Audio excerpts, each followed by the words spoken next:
it like he sees it, and he joins us at the table with his view of the election 2024 and where we go from here. Our soon-to-be neighbor, yes, right over there. Please welcome Stephen A. Smith.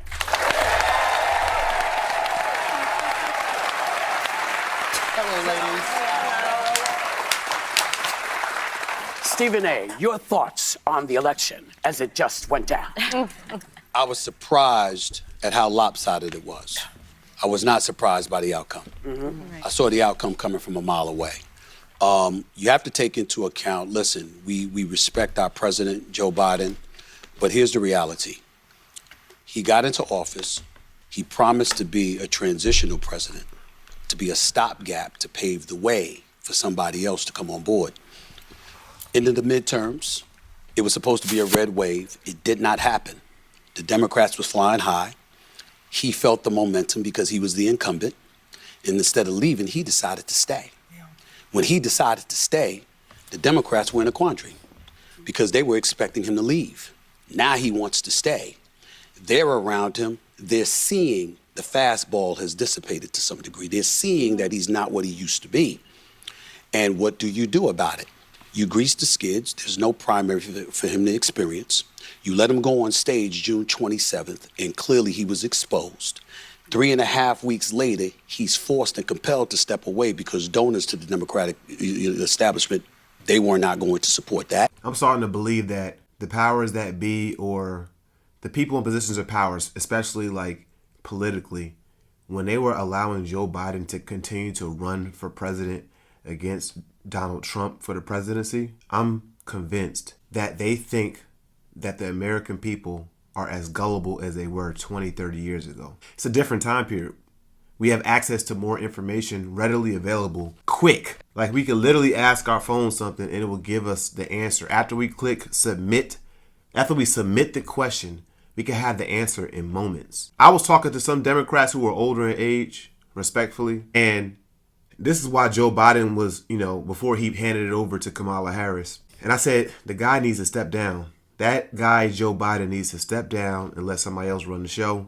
He doesn't have all the faculties to be able to go forward. And the Democrat I spoke to was just delusional. They were making all these excuses for him and said, no, he's ready, he's good. He just has his moments and things like that. It's like maybe the older generation might be as gullible, but the younger generation, we knew that he shouldn't have went up there and debated Trump that night. And it's just embarrassment. It's an embarrassment to the political party, to the Democratic political party. And it's an embarrassment to America when other countries are watching us. Because all the other countries be watching us. It was just embarrassing, bro. That you actually had that guy up there as our leader when he clearly needs medical help. And then Kamala Harris is inserted. I don't blame her one bit. Same. I thought she did a phenomenal job. Yep. She went all out. She did what she could. But you can't overcome that kind of situation. And remember, there's 2 C words that are incredibly important in America. Capitalism is one. Competition is another, because it's a metaphor for capitalism in a lot of people's eyes. Because you were inserted, even though you were the vice president and it was the Biden-Harris administration, you had folks who are independent. I'm not talking about those on the right, and I'm not talking about those on the left, just independents, who said, wait a minute, she didn't experience a primary either. And the last time we saw her in a primary was 4 years ago, and she didn't even make it to Iowa. They used that as an excuse to point to her level of inexperience. And you had Trump using codes. Look, do you want her? Where is she? Where's the interviews? Where's she showing herself? Where's the tough questions? Where's the interrogation?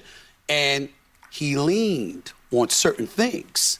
And you knew people were going to gravitate to that because right now, as divided as our country is, fear comes associated with that. And because that fear was there, he fed off of it. Yeah. And people bought it, hook, line, and sinker. And that's why he's the president. And Stephen, let me ask you, because I agree on all counts. There's a lot to unpack of what kind of went wrong for Democrats here. I think a factor is the working class feeling left behind, not reaching out to rural Americans. But what do you identify as what Democrats got wrong, and it seems like you agree Biden maybe should have stepped aside sooner. He definitely should have stepped aside. I said it a year ago. I was on camera. Everybody was getting on me. I said it a year ago. He needs to step aside. You took some heat. You remember, though, that he said, does everybody remember he originally said he was just going to do it for 4 That's years? right. That's what I brought up. Right. And did you think that once you know who stepped? He didn't even make it to 4 years. I mean, he's still serving his presidential term, and we don't know where he is. No one has addressed that. Who is running the country right now? As of right now, who's running the country? It's like 70 days left of the presidency. Kamala Harris is still the vice president. Who's running the country? He said originally 4 years, 3 years, 2 years. He only really had 2 years before he wasn't really able to do the job no more. And he's like 82 years old running the country, 82. They make most people retire around 65 or something like that. Now, Donald Trump is 78. I have my concerns about that too. He's 78 years old. I'm impressed by, his work ethic, and, he be grinding and he be out there and stuff like that. And he be grinding harder than people who will be in their 20s. Donald Trump I'm talking about. But who knows if he can keep it up with his age. It's being real. He said, well, there's nobody, we don't have anybody. Well, the point is that right. It's not about who you're going up against when you know you're not what you used to be. And see, this is where covering sports puts me at a distinct advantage. I cover people every day where it's time for you to go, but you're holding on and you don't want to leave. People who cover the world of sports are accustomed to seeing that all the time. And so now here you are, to answer your question directly, you are the left, you leaned, and you were a prisoner to the extreme left in a lot of people's eyes. Well, guess what?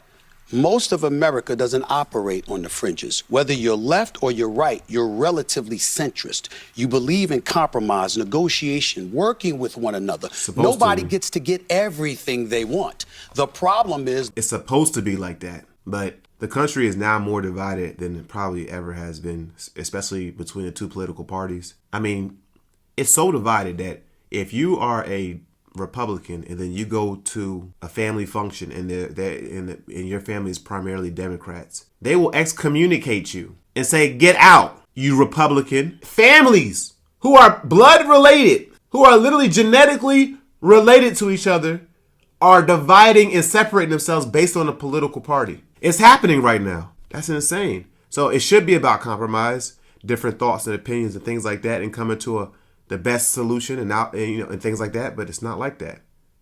Those on the fringes continuously push for you to get everything you want. Yeah. They're not about getting things done. They're about getting their way. And if they're not going to get their way, they're about complaining and griping about it because they understand the Democrats that when are too. You are operating And based off Republicans. of grievance, that's usually what provokes you to get to the polls. Both parties do and that that. is why they don't mind feeling aggrieved and displaying and disseminating that kind of message, because they know people are going to gravitate to that. And as a result, that might get them to the polls, you thinking you're going to get what you want as a result of it. And in this particular case, the Republicans were right. So It you worked. think the Republicans are sort of an extreme fringe party? No, at I this don't. point? I don't think that they're an extreme fringe party. I think that they're operating against those they believe are extreme on the left. Like, for example, when you talk about the LGBTQ community, I'm a fiscal conservative and I'm a social liberal. I'm fiscal with my dollars. I ain't apologizing for not wanting to pay high taxes to anybody. I'm not apologizing for that, right? But outside of that, I'm pretty liberal. Live and let live, okay? But you had folks on the left that were introducing some things when we got in the whole transgender issue, and they were talking about bathrooms, or they were talking about males transitioning to females and competing against girls in sports and stuff like that. These That's are less than issues. 1% of the population. I understand that, But you know what? Add Aaron. Let him explain. Let him continue to explain, because this is an area particularly that he's well versed in. He understands this area. It's the 1%, but it only takes 1% for it to be normalized. And then it goes to 5%, to 10%, to 15%, to 20%. It starts with a small percentage always first. That's how it always starts. The Democratic Party and how weird they are, I'm just going to keep it a stack with you. I don't have any place where but I more associate with the Republican Party, which sounds crazy because I grew up always being a Democrat. The Democrats have become so weird. The liberals have become so weird. It always started with just a little bit, and then now they're the majority. So I don't care if it's 1%. But anyway. But I think that's where the mistake is made. Yeah, 'cause- You're saying it's ridiculous.